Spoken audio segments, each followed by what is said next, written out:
Salut Géraldine. Salut. Qu'est-ce qu'on vient faire ici? On se connaît. Qu'est-ce qu'on vient faire? Ben on va lire un peu et voir ce qu'on va acheter comme livre. Ouais, autour d'un petit café. Et boire un petit café. Ah, c'est sympa. Ouais. Allez. Allez, tu m'offres un café? Allez.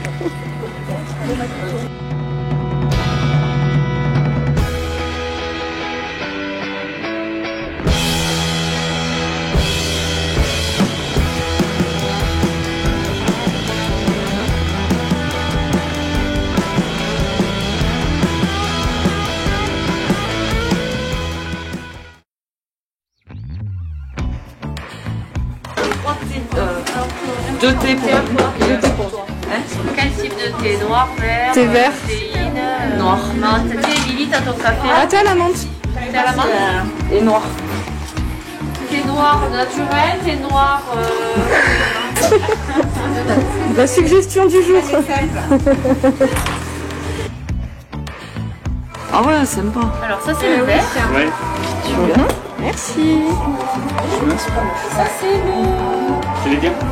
noir. Ouais, je vais copier, je vais faire ça là. Quoi. Moi, c'était vert. C'est cool ce machin. Ouais, c'est sympa.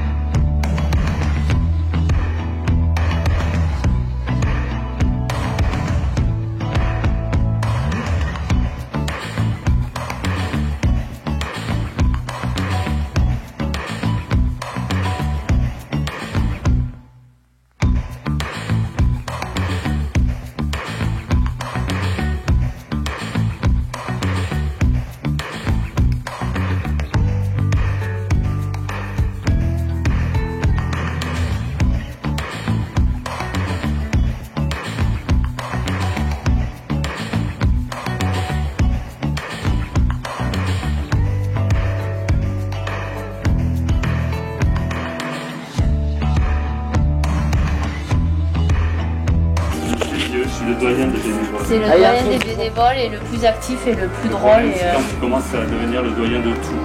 Ça m'arrive régulièrement. C'est qui plus vieux?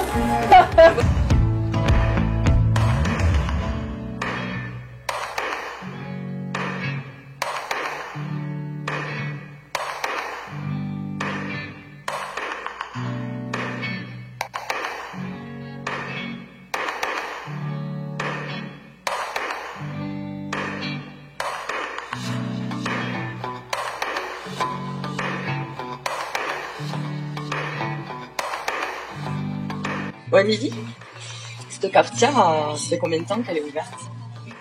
Elle est ouverte en étant fermée, tu veux dire? Elle est fermée en étant ouverte. Elle a ouvert début juin l'année dernière.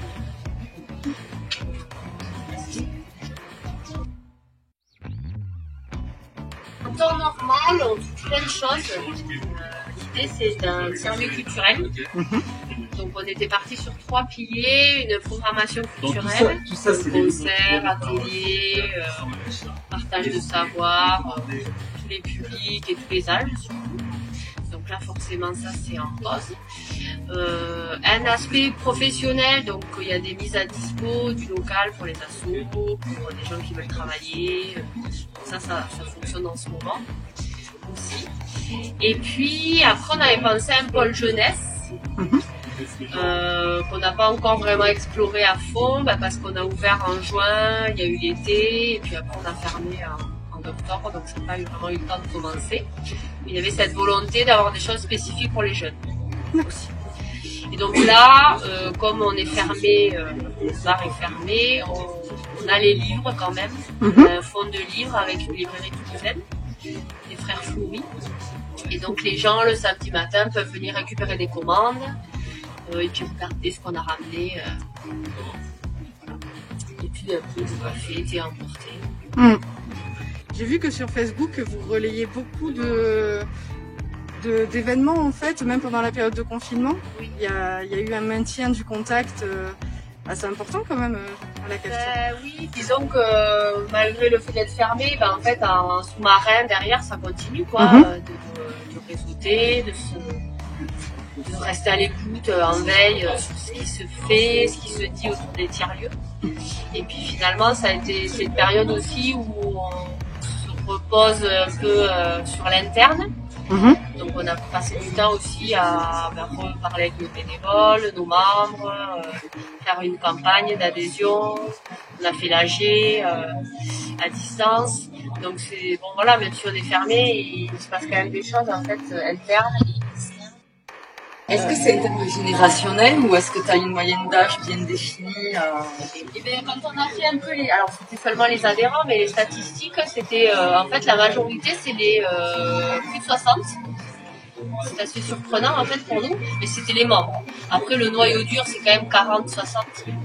Et on a remarqué en effet que 20-40 on en a un peu aussi. Mais en dessous de 20, pas trop. Pas trop. Non. C'est vraiment quelque chose voilà, un skatepark juste dehors. Peut-être voilà, d'essayer d'avoir une programmation vraiment spécifique et qui partirait de leurs envies, quoi, parce que c'est compliqué aussi, qu'est-ce qui leur fait envie. Alors il y a quand même un collège à Aurignac, donc il y a un pôle, il y a quand même un pôle jeunesse en lien avec la MJC du Saint-Gaudinois, donc il y a quand même des choses qui se passent. Donc voilà comment nous on peut s'insérer là-dedans pour qu'il y ait une dynamique un peu plus importante pour cette population, quoi. D'accord. Et vous faisiez des ateliers, peut-être qu'à travers les ateliers, on pourrait être intéressé. Bien, on espère, par exemple, là, on va lancer un repère vélo. Enfin, on va appeler ça un repère vélo, d'ailleurs. Et oui, effectivement, s'ils pouvaient prendre part à ça, puisque ils sont pas mal à circuler aussi en vélo, et à se dire que par ce biais-là, de la réparation, d'apprendre quelque chose, voilà, ça peut être aussi intéressant, effectivement. Et puis être à l'écoute de eux, ce qu'ils ont envie en fait. Alors des fois ils le savent pas, c'est ça que oui. Expliquer, mais est-ce qu'il y a des perspectives différentes de ce que vous aviez prévu au départ par rapport à l'après-Covid? En fait, il y a des choses qui ont bien marché qu'on n'imaginait pas forcément. Par exemple, les livres, on s'est dit on propose ça, voilà, à côté ou en plus, et puis en fait, ça nous a permis aussi de s'ouvrir, et on voit que voilà, il y a vraiment une demande, le choix de la librairie est de bonne qualité, c'est une librairie indépendante, engagée, donc ça correspond très bien. Donc ça, par exemple, c'est assez une surprise.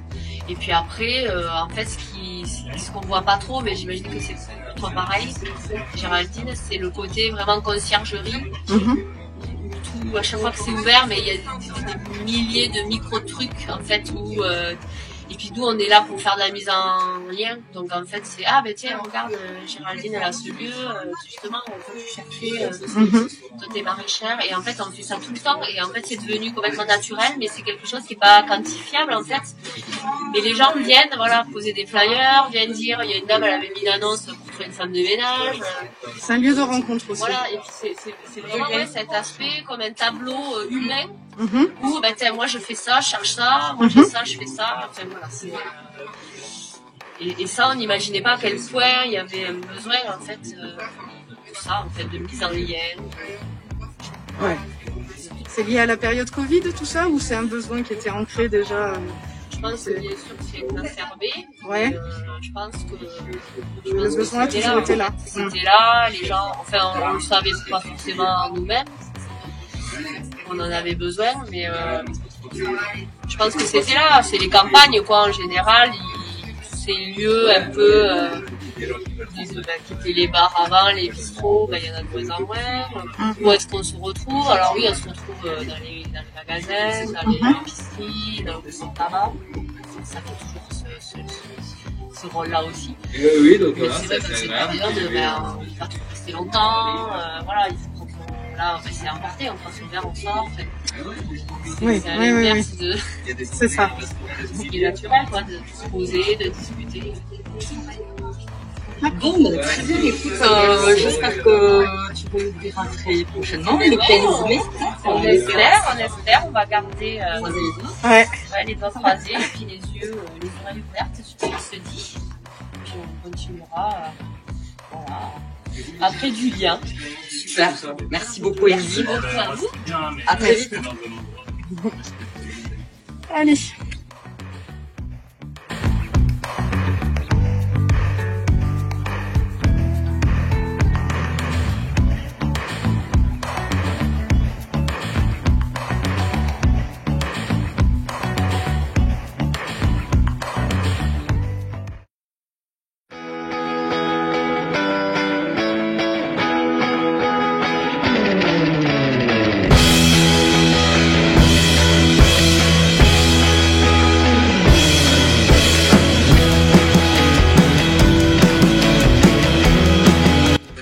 l'horaire, du coup, c'est quoi? Donc là, c'est samedi matin, 10h-13h. D'accord.